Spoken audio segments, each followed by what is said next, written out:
Welcome to Horror and Hooch. Let me do a big round of introductions before we get started. Um, Kay Bly of the Fifth Wall.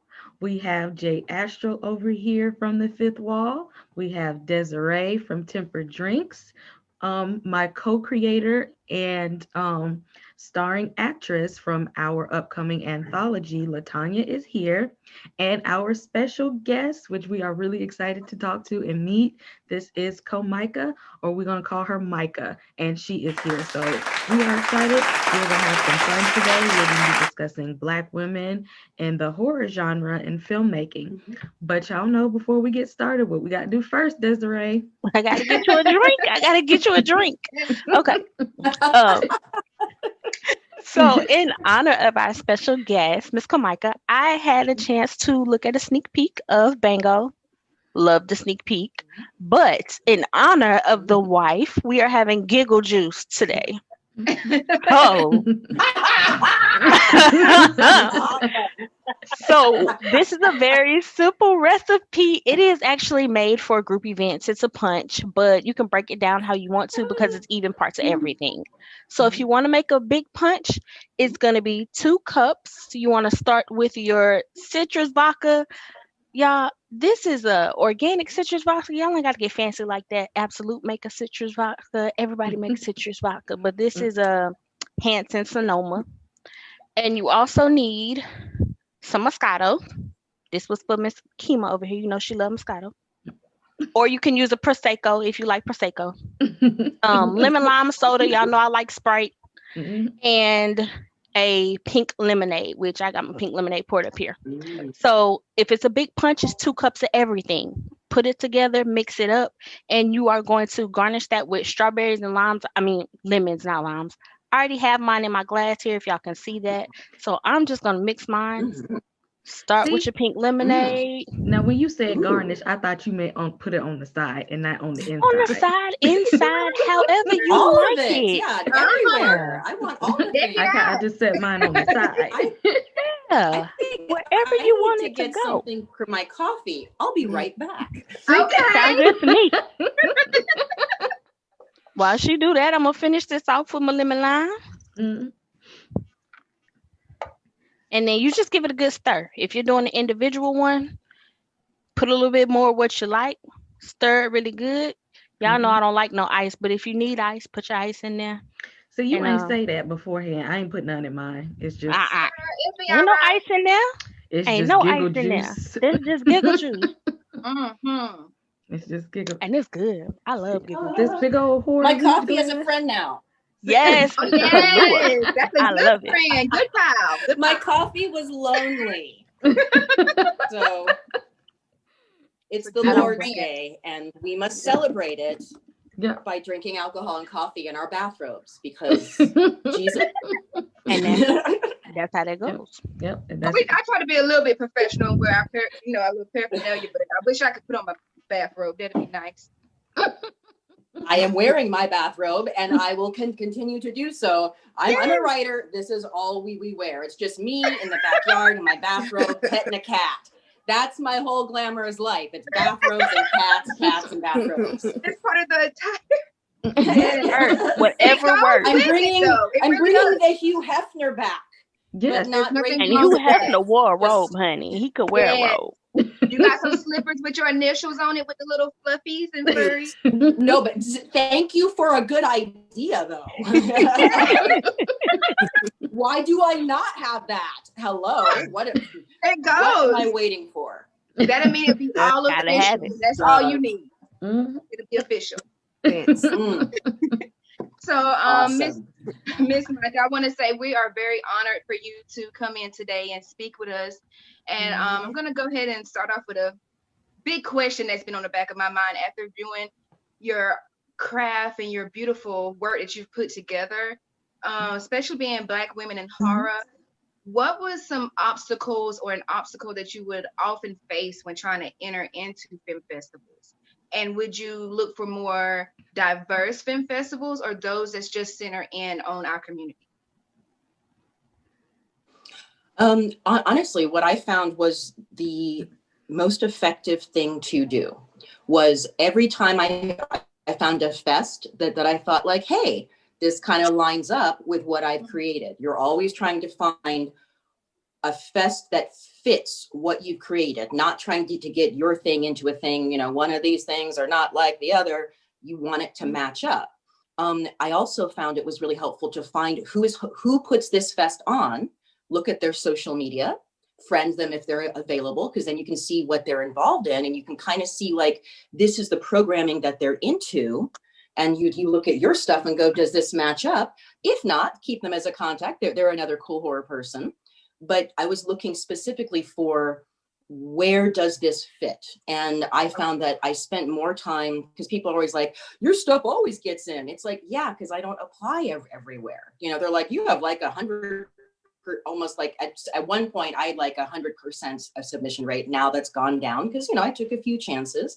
And also, just because a fest lines up with your programming doesn't mean they have room for it that year, you know? So you have to be understanding. So I found that getting a real sense of the person, whose fest it is, or the group of people. And there's some fest that I can tell like, nah, you don't want to hear this. And the other ones I'm like, yeah, you're gonna be into this. And so you can kind of tell, like when I go to look at someone's social media and let's say they're pro our current fascist administration, I know, don't submit to that film festival. Okay. You are not getting in. Right. And you don't want to get in. Right. You don't want to get in there. Our crap. You don't need those friends. Yes. So that's kind of how I was able to do it. So it's that I might look at 100 fests. I'm probably going to only submit to 2 or 3. Then everyone's like, wow, you got into all of them. I'm like, yeah, because I looked at them. I communicated. I see how big they are. Ooh, does it look like from last year this would fit in there? And just never take it personally. Never. Just never. Even if it is, don't take it personally, because it won't end well. And to be honest, half at the time, it really isn't. It's just that fests only have so much room. Yeah. Good advice. Thank you. That you answered my original question and my next question, which was any advice for those that are first-time filmmakers entering in a fest? And you answered that. I appreciate you letting us know, like, don't just enter in all of them, you know, study it, research those individuals, research their cause and what they're trying to, you know, put out to make sure that matches. If that's really who you want to align with, because at the end of the day, you're making a connection with that person. You're building up your network as well. So you answered both of my questions, and I really appreciate that. That's something I'm gonna put in my book. Like, yeah, I can research 100, but only sign up for 2 or 3. Put that in the notes. Yeah, I love that. So awesome. I also had a question or two. I'm gonna start with my standard question because I am the bartender of the group. I know I saw some Kahlua go in that coffee, but what is your preferred drink of choice? I would have to say I'm a whiskey girl, so I love a good Manhattan. As I have always said, I'm on the quest for the perfect Manhattan. Oh, that's a long quest. I kind of feel like, right? It's gonna take a lifetime. It is. I'm gonna and I gotta work on it more. I've been sober way too much this year, and we need to fix that. It's not helping. But I love a good whiskey. I'm a fan. They just 4 Roses just went on sale, which is like a kind of a mid-level type whiskey, right? Yeah. But so serviceable. So I got a couple bottles of that. But I'm always open to like a new, smoother, more wonderful whiskey. I'm always open for suggestions. Love it. I love it. I don't have any new suggestions right now, but 4 Roses is a good one that I can, like you say, get it at home and not be mad about my pockets. Yeah, it's like it's reasonable, and it has really fine notes. Like you don't have to chill it. It's one of those ones like it isn't as good as like a fancy sipping whiskey, but almost like you can. Yeah, straight and nice and neat. Yeah. Now I'll go back to the questions at hand. Of course, we're talking about the horror genre, and I'm one of those people who have loved horror since being a child. Growing up, I watched everything Yeah. I could, and my grandma was like, "Oh my God, that's so morbid. That's horrible." Um, and that's that's a thing in the Black community, and in other communities as well, religion and different aspects of life. So, is that something that you faced? Did you enjoy horror growing up? Did you have those stereotypical people who were like, "Oh my gosh, stop watching that. That's horrible." That's the Or devil coming. Don't turn that right, on there. The spirits right. come through the TV. That's the devil. You can't go trick or treating. And oh, that's the devil's Christmas, Halloween. You can't Well, celebrate yeah, Halloween. And yeah. all the stereotypes us horror fans get as Black people.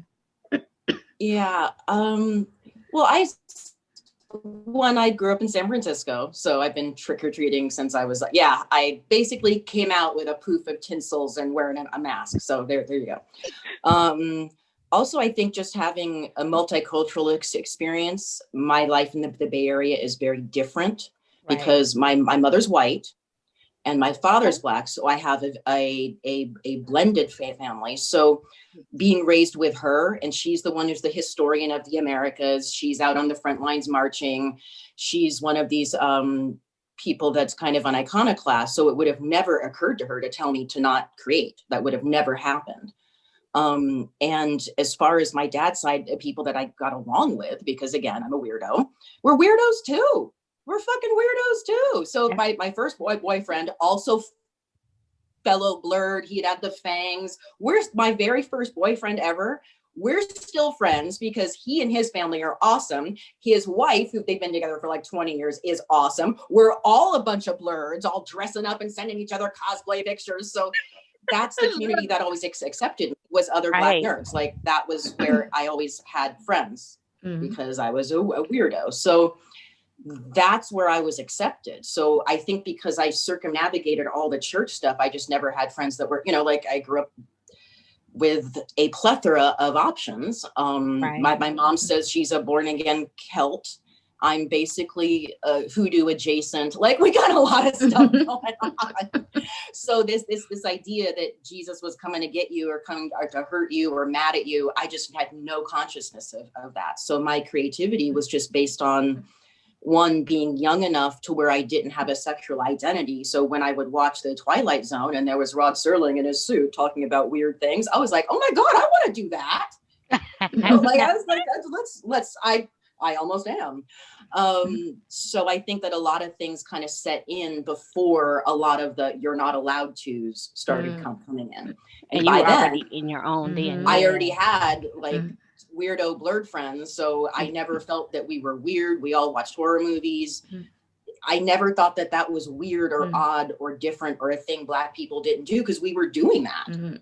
And we were a mixed group. I wasn't the only person that had a parent who wasn't Black, but we were all just a bunch of brown and Black kids that liked horror and weirdness and dressed up. Anthony and his wife still dressing up. It's fucking awesome. They just sent a picture yesterday. They're elves. They are the hottest Black elves you will ever love them. Oh, do they have the ears? So you probably, girl, you know it. Yes, they do the whole thing. They're so cool. Oh my God, they're the best.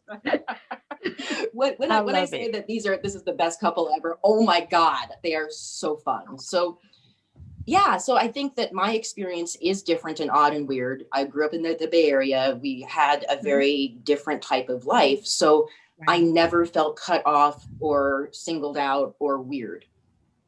Right. And see, I'm in the South, so it's totally different. All of it, we're all in the South. I didn't get that nice group of friends.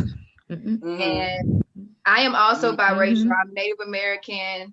My dad's Black, my mom's the Native. And to be honest, I was more accepted on my mom's side when it came to my nerd side and being into horror compared to on my dad's side. And I'm like the rest of the girls, we're all from the South, and it would kind of be like you're weird. I don't mind being weird. I mean, I love being unique. It didn't bother me. Right? It was just the stigma. Yeah. And being like the only one. So when I ran into Kay Bly, even though I knew her from the small town that we're from, but when I ran into her in college, it was kind of like, oh, well, we could be the weirdo sisters. Like it was Together. Awesome. So, it was kind of like a good thing that me and her like coming from the same town and running into each other in college as well. Kind of, we kind of created our own little comfort zone that grew. We met others along the way. Nice. Yeah, coming from the South, you kind of have to find your tribe of horror people, because it's like for a while you'll be like, "Am I the only like?" No, I ain't crazy. Maybe like a little bit. Yes, I could only talk about horror movies with like my white friends, because my black friends would not watch them. They would tell me that is too scary. I'm not watching it. Or no, why would you read that book? Yeah. It's too scary. And the only other people that were like really, really watching it was like all my white friends. So like they were the only ones I could talk to horror stuff about, until you like literally like that. You really got to find your tribe in the South of horror people. It's like you really got to find these people. But I love this horror community. I love the Black horror community, because like once you find it, it's like we all have that thing in common. It's just like we know that we're a bit different from everybody else, and even a bit different from like the white horror community. It's just like we're kind of like in this strange little group ourselves, But it all mingles together. Horror is horror at the end of the day. Exactly. Oh yeah, it is now. It really is. It is. It's just some things that we might consider scary might not be considered scary amongst, everybody has their different spectrum. I'm just excited to see more people being interested, more people like dropping that stigma. I also appreciate you giving us a whole different aspect, because we were just familiar with what we were seeing here in the South, and that just lets us know like, hey, hopefully that'll continue to spread over this way. Right. Right. Which brings me to a question, like what has been your experience so far with filmmaking in this genre? Well, because I've just done like a few different indie things and helped other people with like cool indie projects. I would say that overall, the most important thing, especially for a writer, is if you're not a director, you need to find your people who are directors, like a director that picks up your script and goes, oh, I must make this. My experience first was kind of working with a lot of people that were like good at comedy, good at drama, and they would look at it and go, oh, I guess I can fix this, like make it more normal, make it less supernatural, make it, And I'm like, no. So I had my first bad experiences working with them that were like, well, I'll make it more supernatural because, horror is trashy. And I'm like, why is it that the horror genre gets judged by its lowest grade stuff, but the drama genre doesn't get judged by the last crappy movie that someone saw in Lifetime? Because that's drama too. I Had My Stepson's Baby on Lifetime is drama, not just Sophie's Choice, people. So like they'll judge us by the lowest common denominator ever and go, that's horror. I'm like, really? Is it? Or is it a vast genre that you don't really understand? Because it's going to involve a lot more reading and theory, and you're not up for it. Oh, the second one, right.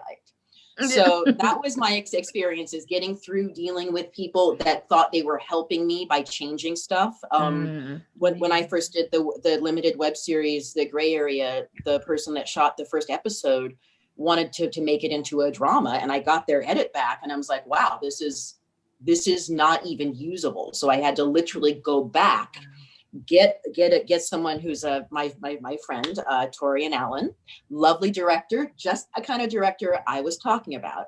He looks at my creepy horror shit and goes, wow, this is creepy. Let's do some creepy shit. Also a Black director, wonderful family man, great dad, awesome friend. And I never have to justify where I'm coming from. Like we have a creepy micro short that we'll put out in a week or so. It's like 2 minutes long. And we're having so much fun. And there's stuff that we had to fix, because again, I had someone who wasn't a horror person trying to help. And as we fixed all of the problems, we actually became even better and better creative friends, meaning that we were able to expand each other's language. So I better know how to talk to directors. He better knows how to talk to writers. And it isn't that we always agree. It's that we're always striving for the middle ground, because I trust his talent. He trusts my talent. I have a question to follow that. Yes. So what made you want to create instead of just continue to wait for the audition? Well, because I'm not really an actor. Like, I will act in stuff that I write because I have control over me, and because I have training as an actor. I have training as a Shakespearean actor. I was an acting coach. My lifestyle doesn't really fit that of an actor. I am more of a writer. Even when I got a job on a set, I was always looking at other stuff and going like, oh, I can't fix that. I can't fix that. I wasn't happy just being like, it wasn't my path, but I'm glad that I studied it and that I have a love and affection and respect for it, because it very much informs how I write characters. I'm always looking for making sure that I'm providing safe experiences for actors. I'm always writing in very specifics. If I want to make sure that certain actors get a shot at those roles, I will be very specific in, this is a dark-skinned character, and the things around this character relate to her being dark-skinned. You can't cast Zendaya in this. As much as I love her, this isn't her story. So I found that as an actor, that if you kind of create it all through the role, they can only call in someone that fits the role. Yeah. So I found that's effective, because I understand that casting is a process. It's difficult.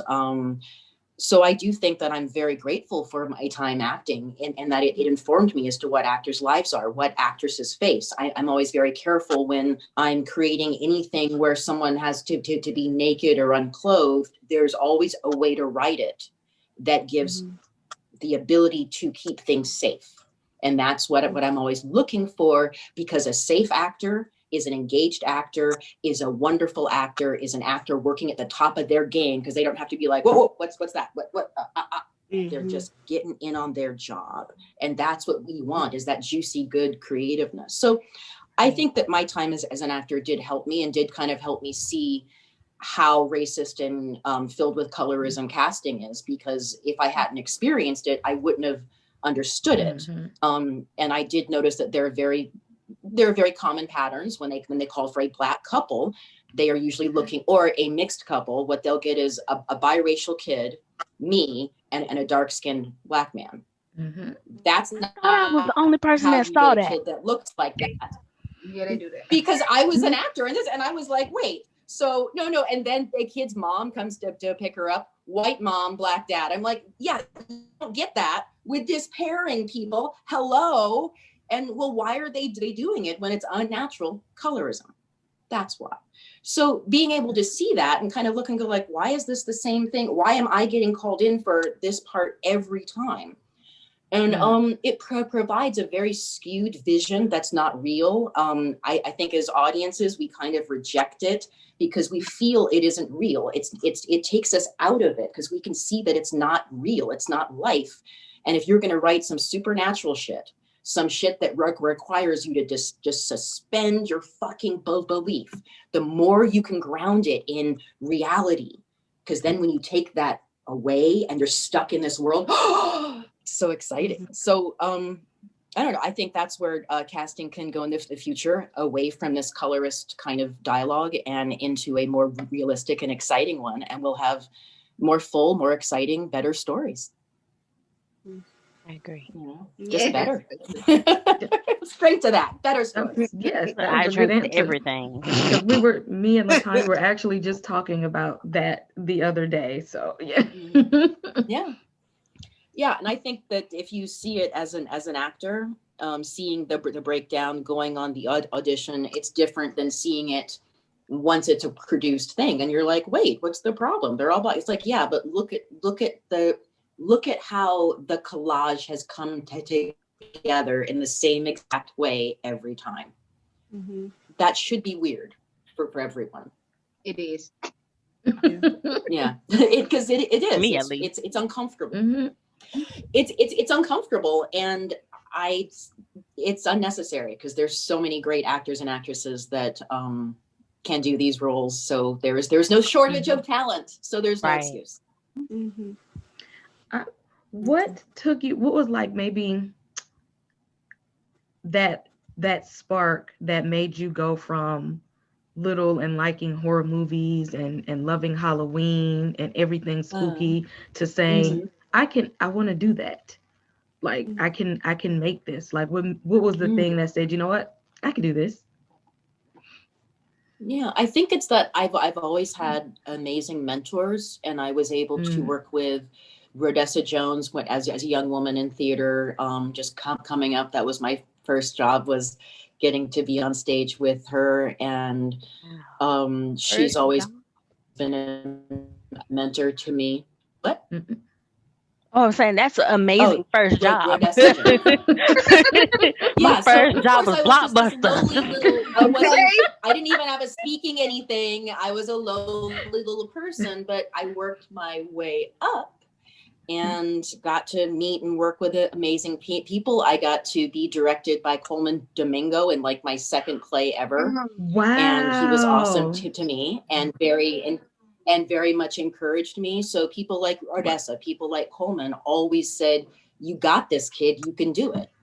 Oh, and he's still alive on Fear the Walking Dead, by the way. And they've been killing people left and right. I know, I'm so happy. Yes, Strand is still alive. So just awesome people like that. Yeah, like, right? Like that's how. So it really is them. It's people like that encouraged me and said, yeah, you don't stop. Yeah. Awesome. Oh, that's good to have those good mentors and stuff around. That's amazing. That's amazing. Yeah, like I don't know how we get there without mentors and without people looking at our work and encouraging us where we are great. You know, like that's important, because it's real scary to turn those first couple scripts, or you're real nervous.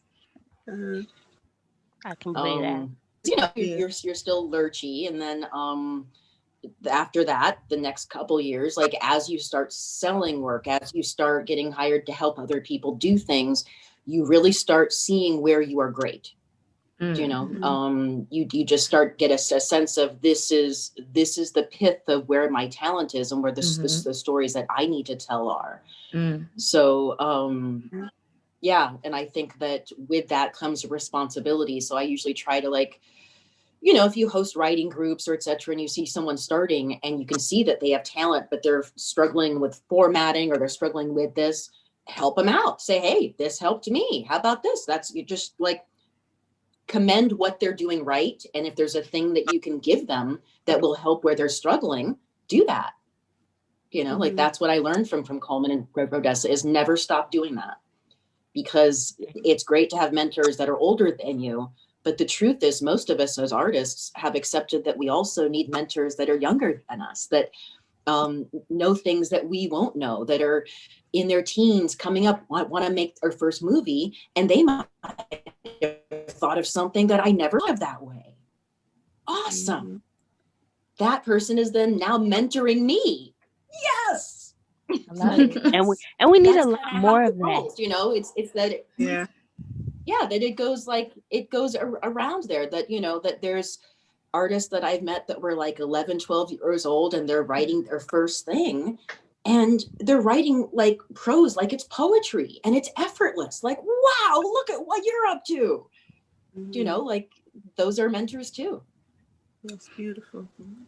We definitely need more of that mentorship in the community and in general, because, you know, out here it's like dog eat dog, or the analogy they always give, the crab in the barrel analogy. Everybody wants to pull everybody else down. Nobody wants to help one another. But definitely, if we're helping each other, like you're saying, with the mentorship in all levels, it's easier and it's better for everybody. And, you know, you get on, I get on, we get on, everybody working. So I love that. Yes. We need artwork. We need, if the pandemic taught us anything, it's that when we're shut in, when we're alone, we turn to artists and we turn to art. So there is enough room for everybody. There's enough room for it. Why? because we all need stuff to stream. We'll run out of our stuff after a while. So we always want to, like, how can I help you get your cool thing done? Now that doesn't mean I'm open to helping everyone do everything, but that if there's a way where I can help a cool person get a cool thing done, oh yeah, I'm trying to help that happen. Love it. Yeah. When creating, how do you draw that line? Because I feel like we're starting to understand the importance of everybody on the team understanding the vision. And just like, you know, your mom say, you want something done right, you got to do it yourself. Like, how do you make sure that comes across versus you just trying to do everything because you know you're going to do it right? Yeah, that's a great question. And the answer is kind of the same one as how I found Torian, is that let's say you have a costume designer and you can feel that they're shaky. You can feel that they're scared. You can feel that they're not quite handling it. Instead of getting mad at them after they've already messed up, you need to be like, hey, no, really, because then things are already started. Is that as soon as you feel that weakness, that sense of private conversations, and really check in with, where are they? Are they trying to do something so out of their comfort zone because they think they can, but now they're scared? Or are they in their comfort zone? They can do it. They just need encouragement, because those are two different states. Yeah. And if that person is out of their grip, they're in over their head, they either need to be replaced or have help. But as soon as you know this person is over their head, independent at them that they can't deliver, either give them something that they can do, or this might not be the project for them yet. And that it's not about rejecting anyone, is that you can't be a teacher to everyone all the time. If I need a small, strong team and this person's wobbly, we need to have private conversations. No one's mad at them or judging their humanity, because one, I'm not a therapist, so I can't help with any life problems. But if this is in your wheelhouse and you can knock it out and you need some encouragement, I'm here for you. I will also replace you in a moment if this is not your job. So I'm that person too. So and just because I've replaced you on something that you weren't ready for, as long as you handle it well and you grow, guess what? More shit's happening next year.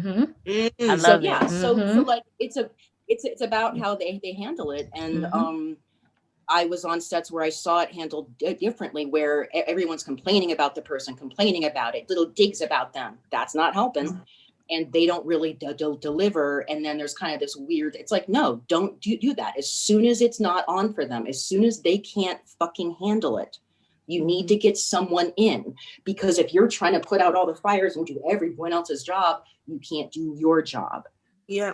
So if I trust you, I know I can leave you alone to do your job. And when I get back, it'll be done to an excellence that expresses your artistry. You'll be calm, cool, and collected, and the shit will be on fire. If I can't trust that, then having you on set isn't helping me. That's just creating more things for me to fix later, and I already have enough things. So that's, and I found that like people have sometimes a hard time with that, where I've been told I'm mean or etc. And it's like, no, I'm not. And it isn't personal, and that's okay. Because here's the thing. You feel a certain way when you don't get a job, and that's okay. And you feel a certain way when you get let go, that's okay. So anyone that said anything mean or bad about me because I let you go, blah, blah, blah, after time, you probably will realize why. And then if you're sorry about it and, you know, you didn't act too crazy, then maybe it's on again, you know. But I definitely, like, as soon as you're not right for a thing, like you're really not right for it, I'm not helping you by hiring you for it, because this is all indie stuff, you know. It's not like anyone's getting rich. So how is that helping you? You know, like that's who no one wants to be like, here's my portfolio and it's all basic fucking average shit. That's not helping you. You want, this is my portfolio. People are like, damn, you're amazing. That gets you hired. Gotta know your lane. You. Yeah, so I'm not helping you, you know, by hiring you for a thing that you might not be right for. And that's another thing, is that like as an artist, you can feel like, oh, I didn't get it, I suck. It's like, no, 1,000 people can try out for that part. They can only hire one person. That doesn't mean 999 of you suck. That doesn't mean that at all. Yeah. So I don't know. I hope whenever I can, to get artists out of thinking that way, that anytime they're not hired, that it's somehow a critique of their work. It's like, no, there's only one position. 1,000 of you try out. That doesn't mean you all suck just because you couldn't do the one thing. Yeah. There's a niche for everybody. Artists are really hard on ourselves. Yeah. And sometimes we just need more training, you know, that's okay. I get training constantly. I just like, that's a thing as a writer that doesn't end. I just got another book about different formatting, because things change. The way things were formatted script wise when I was in school 200 years ago, I mean, not that long ago, is different than how things are formatted now. It's different than the way they were formatted last year. Like, you have to keep learning things. Like, it's okay to not know stuff, but you got to go learn that stuff. Yeah. So I agree. yeah, that's my soapbox on that. That was helpful. You have no idea how much that helped us. Okay. Oh, good. Awesome. You have no idea, but that really that was something that we are going to definitely take heed in, because, you know, like I said, we are coming up in this, so this type of information, to get it from an experienced person, this is valuable. So thank you for that. Like, we're going to, you know, take that and use that. Like, okay, from somebody who said that, like, now we got somebody that kind of told us what we needed to hear to proceed with that. So thank you. Yes. And you don't feel bad. Can't wait to see it. You don't feel bad also when you find those people that you have to tell, this ain't your ministry, because we know that that's how it's done, and that's how you get it done. And so now we know, okay, she's in the game, she knows how this works. So if we have to tell somebody this ain't your lane, it's not us being horrible, it's making sure that everything comes together. So yeah, it's good to hear that from somebody experienced. Yeah, and it's also not good to put people, even if they want to be there, in positions they can't handle yet. Oh yeah. You know, and they might not agree with you at the time, and then years later they'll be like, thanks for not giving me that part, I would have fucked it up. It's like, yeah, I know, that's why I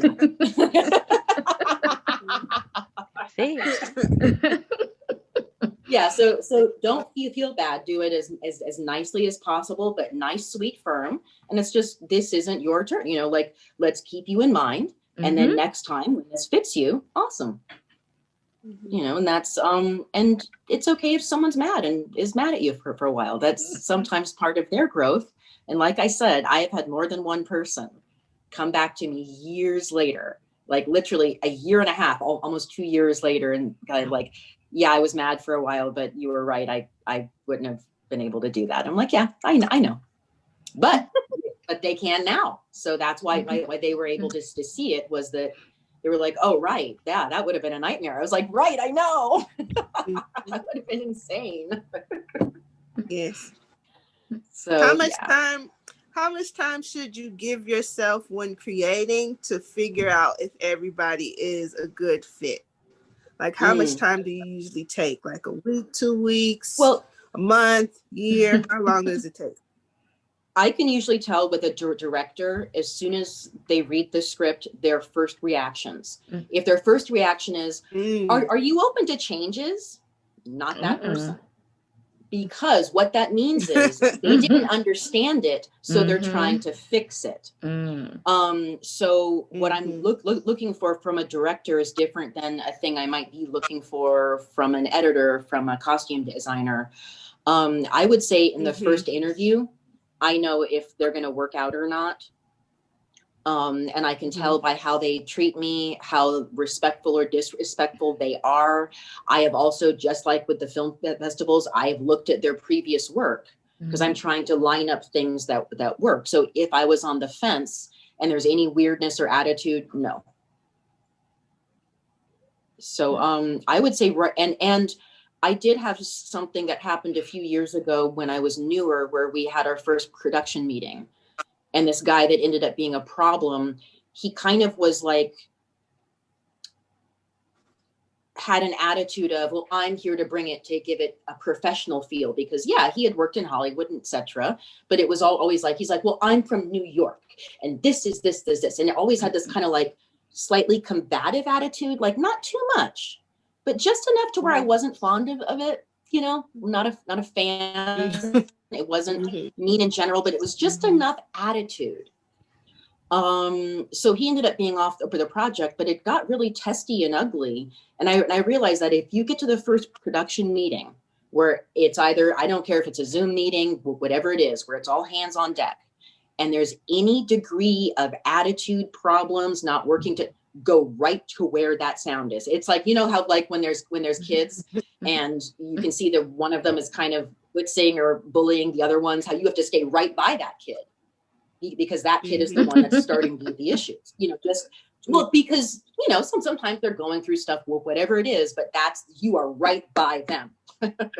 This is the kind of behavior a certain person does. They can be in any race, any gender, but look out for that person. Okay. Right? Like, it's just, that's a problem person. They are what I call creating problems. So yeah. There's times to forgive people, times not to. If they're really sorry, they are never going to pull that shit again ever. And they do good work and they respect you. That person is worth forgiving, not forgetting, but you forgive, you work again. If it happens again, then that's it. But people make mistakes, as long as they're not rapey or horribly psycho racist, or, you know, like there's some things that doesn't matter what anyone says, like once they do certain shit, that's it. But as long as they're not lecherous, rapey, creepy, violent, racist, as long as it's just a misunderstanding, a mistake, and not really getting it, those are things you can have dialogue about. I think that's fair. So that's my long soapbox about dealing with difficult people. And we just soaking it in because this is so great.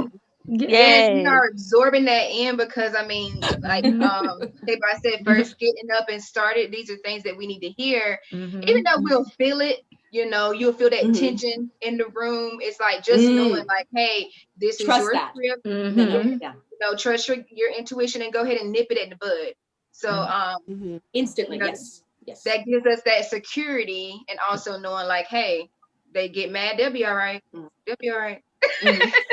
And what's great about that is that your actors will see you do that, and then they know if someone is creepy to them, someone touches them inappropriately, they know that they can go, hey, that happened, and that you won't play it down. Do you know, like, that's also how you create a safe set that everyone gets like, hey. And creepy people that want to be creepy will avoid you because they know better. You don't help.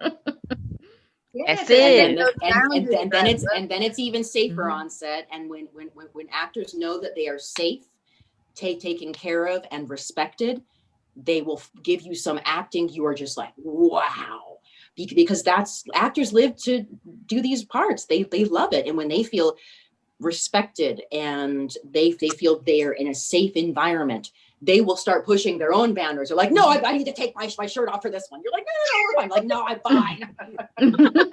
They get in that zone.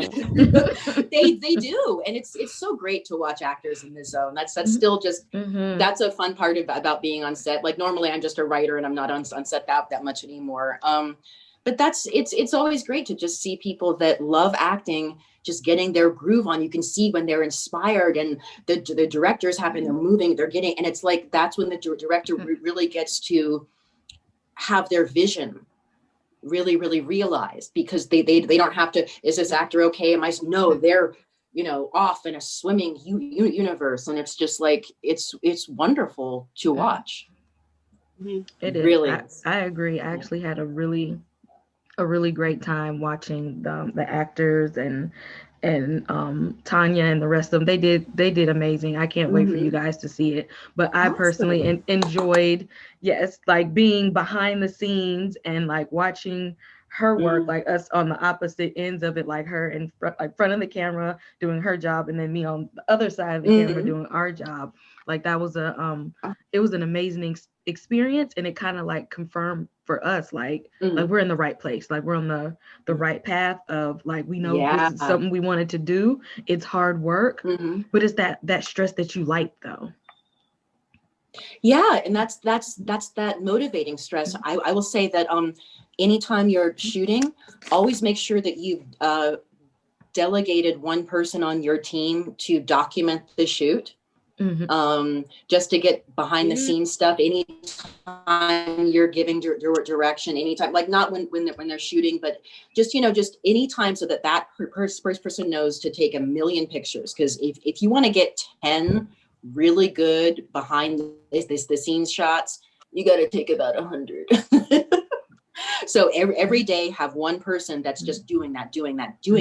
Then by the time you're done, let's say you want to have an Indiegogo and raise $1,000. Now you have like a whole bunch of really cool behind the scenes pictures. Take it when you have lunch breaks, take it because it really lets people see what you have. And then if you want to build a website for a project, you have cool behind the scenes shots of the director working, the actors, as a fan of a show or a film, aren't those always fun to see?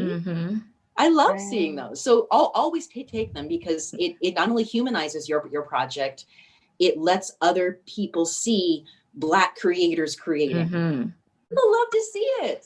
And I have to say, from being on the set, think about all our favorite shows. We love that. I agree with being on the set with you guys. I'm not the creative. I'm not the writer. I'm not the actor. I'm the drinker. I'm the bartender. And then I'm a fan. I'm a fan of the horror genre. So that's why I fit in here. But I was there for you guys, filming, and to hear the directors, and to hear LaTanya, and to hear Kima say, "Hey, let's do it this way, do it that way," and they worked so well, and they took the direction. There was no hostility. It was like, "Hey, let's go for this and not that," and they just meshed. And so I agree. I can see where that would definitely help the actors, the writer, and everybody on the, the set, if you got that person documenting. Because just sitting in the green room listening, I was like, "Oh, this is great. Okay, they finna do this one again, dog. Okay." Well, and also actors always need more and more pictures. They always need to show their agents that they're doing stuff. And so by taking that, then there's things that they have for their website, it's like another little gift that you can give your performers, because they always need those. So and they're also great because if you want to submit for a grant or anything like that, just having a bunch of documented work, it really, really helps. And there's actually a lot of grants for smaller productions that are like around $500 to $1,000. So I would definitely encourage you guys to look at grants. If you consider doing like any kind of Indiegogo stuff, I found that the people that are most successful are usually raising like $1,000 or less, and to have plenty of behind the scenes pictures, and just let everyone see the awesomeness of what you're doing. If it's not invasive, just take little video clips, just when it's not invasive to the process. And if you're not on camera, you're on picture duty. You can literally never have too many. You really can't. Yes, ever. Before I start deleting some of these, because I took a lot. So I'm like, I'm glad you said that before I start deleting them. No. Well, because out of like 100 pictures, you might only get like a few good ones, but the good ones are so good. Like they really are. So like, let's say you have 100 and half of them are out of focus, and this is only a part of someone's elbow, and this you go through, but that one or two that's fucking awesome, that's your cover shot right there. Love it. So that's that gold that's worth digging for. So take 1,000,000 pictures. You're only going to use a few, but they'll be fucking awesome. And yeah, it's tedious to go through them, but it's so cool when you find one. Yeah, love that. Yes, that is good information. And thank you so much for all of this. You've been You've been so helpful. This is a Sure. wonderful learning experience, I would like to say. This is Hey, if wonderful. there's anything that I've learned in my weird indie life that can help other creatives doing other cool horror stuff, I will tell you. If I don't have the answer, I might know someone who does. But yeah, you can always ask me stuff. As again, I might not know, but I might know someone who does, because I have friends in all different kind of parts of the creative worlds. And yeah, it's never wrong to ask stuff you don't know. You learn. Great, thank you. Yeah. Thank you. And anyone that makes you feel weird about asking stuff you don't know, fuck them. I love it. You know, Kelly Jo Mentor said pretty much the same The thing. same thing. She sure did. She sure did. In so many words. I'm like, see, now I'm being able to separate the really cool people from the ones that are like just crappy, because I'm like, y'all on the same page. And just like, that's good advice there. It is. Yeah. Well, we all need mentors. Yeah.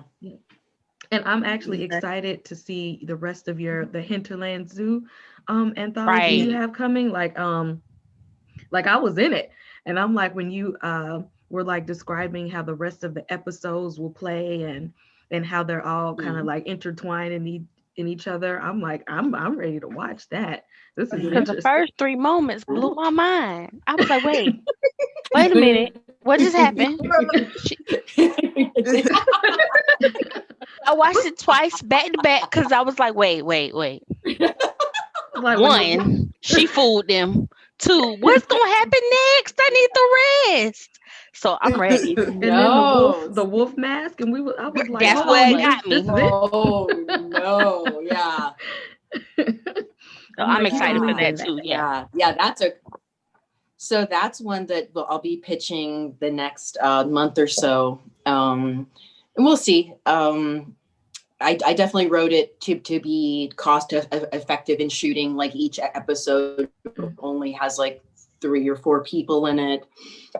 It's a thing you could easily shoot during the pandemic, but we'll see, because I'm trying to sell like the concept. So I have a few other things that'll kind of see if they sell, see what happens. A few different things I'll probably be helping out with, but mostly I'm just a weirdo writer in my bathrobe in the backyard with a cat. Hey, That was the best time. It meshes well. It goes with the whole, makeup. There's nothing wrong with that. Yeah. People wish they could have that whole like uniqueness that weirdos have. They have to fake it. And it's a lot of people these days that really trying to fake they nerddom, and it's just strange. And it wasn't cool when we was young, so I'm like, why is it cool? Yeah, why is this a thing now? Like, no, I like when like people try to gatekeep and like decide who gets to be a nerd or not. It's like, motherfucker, I saw Star Wars in the theaters as a child, okay? You don't even know who you are talking to. I am an old nerd, all right? Like, get the fuck out of here with that shit. Just because you know one of the actors' daughter's middle names, and now you just the expert. Yeah. Okay. Listen, I hate when it's like, do you even know what that is on your shirt? Or have you watched so-and-so? It's like, why would I be wearing this otherwise? Or why would I be talking about it? Or, like, come on. Well, I usually respond very, very seriously. I say, no, a strange man broke in and dressed me this morning. How's your day going? That's what you should start using. Yeah. I like that response. Get weird? Let's get weird. Yes. I like that response. Yeah. It's like, you get people to step away from you gently. That's what I'm looking for. It's like, yeah, maybe you don't talk to me again. How about that? Right. When they walk away, they're gonna walk with their face to you. They're not gonna turn their back because they don't know what's coming next. They just gonna back away slowly. It's funny. Back away like Homer Simpson disappearing into a shrubbery. That's what I'm looking for. That's one of my favorite memes. I need to write that down, because y'all be arguing with 2 people in these nerd groups. Don't even waste the energy on that, because I Right, don't can't. argue with them, girl. No. That's the wrong type of energy. That's not No, from ma'am. that. I'm gonna just say something weird, and that's gonna Yeah. be the end. Yeah. That's just ended. And let them fight about it. That's the Right. best part. They be trying to figure it out. Let 'em. Love it. Yeah. We Where like are getting. you guys in your production? Like We're in how far post-production before now. you have your nice. Mhm. Nice. When do you feel you will have your first content? Hopefully by the end of the year is what we're hoping, because we shot a lot of Yeah. footage in the Nice. episode. It's a bit lengthy. I kind of write a lot. We have our Fifth Wall YouTube channel. We did a Seed and Spark campaign a couple years ago, so we still have Nice. our account with them so that we can upload it there, and Nice. Amazon, of course. That I've actually been looking at that one too. thing I found with dealing with Amazon Mhm. is the day that you drop it, be sure that you have at least 10 to 15 people that are willing to watch and rate it. Mm. Good info. Because people won't watch or rate a thing that has no ratings, especially if it's new and doesn't have famous people. So Mhm. all of you, since there's like, there's enough of you to where you can each get 5 good friends, family members that have Amazon. They have to click on it, they have to watch it, and then write a review. Now, they don't have to pretend it's perfect. It's actually better if they write what they really think. Like, literally say, don't just give us 5 stars and say this is good, because the algorithm will be able to tell that it's not real. Wow. Tell them, give it the stars you Mhm. think it deserves, give it the rating you think it deserves, as if you didn't know me. Now, that can be scary, but I found that when you say that to people, they are far more likely to actually, because then they get, oh, you don't need me to just be a robot. You want to know what I think, because get this, their actual real thoughts are going to be more helpful to you than pretend ratings. It's true. So each of you should have 5 people that have your back, that like you, that you trust, that will go, yes, I will do that the day it drops, or it's really more the first week, but the first day, at least get a couple on there. Yeah. But have them ready. Let them know when it's happening. Make sure their account is good, because get this, once you get to like 50 rating reviews, the Amazon algorithm kicks in and it'll start suggesting your programming to people. But you need 50 reviews first, and they'll probably up it soon to 100. So the more you get, like, you know how like you'll go on Amazon and they'll be like, maybe you would like this. The reason that they're doing that is that product has gotten enough attention to where it makes sense for them to push it. So you get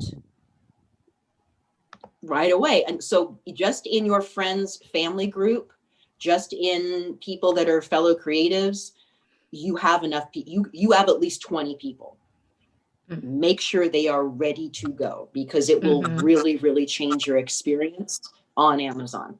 That's just a thing I learned when I had something on there a while back. So hopefully that's helpful. I can't tell you how much that has helped people I know that have books or films, is to have people ready to watch it, with the understanding that we don't know what they'll say. Yeah. And every time you're in a new group, every time you go to a party, you have your card and go, hey, do you like horror thriller? Great, I have a series. Would you want to rate it for me and just watch it? That'd be doing me a great favor. 9 times out of 10, people say yeah. Out of 10 people you ask, only 2 will do it. But get this, those 2 will matter so much. Yeah. So as soon as it's out, every time you're social, every bar, whatever it is, hey, I'm so-and-so. I have this here. I actually had cards printed up with the project on it so that people could find it easier. And just keep asking people. So every social situation you go to, as soon as you all have that programming, is everyone at that party should be like, oh, oh yeah, we need to watch fucking Jade's, that we need to do, she has a thing, did you know that? Oh yeah, don't be telling people about it. You can print up cards, they're really cheap at Vistaprint. It makes people more likely to do it, because you know, when you're at a party and someone says you have a show, you're like, you do not. Yeah. You do. There, your show is cool. Have you seen that she has a show? That will totally happen. And then everyone at that party now wants to watch your show, because how often are people like, oh, I'm gonna do a creative thing? You're like, no, I already did it. Thank you. That lets us know that we So we and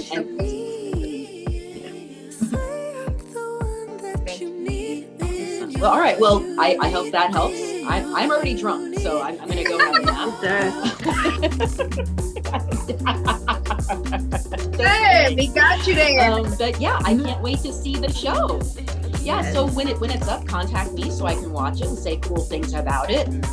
You know, like it and do all this stuff. Thank you, and thank you for being all right, ladies. Well, don't hesitate to get in touch. Yeah, we will. Thank you. Of course. Awesome. Yes. Bye. Thank you again. Bye, guys.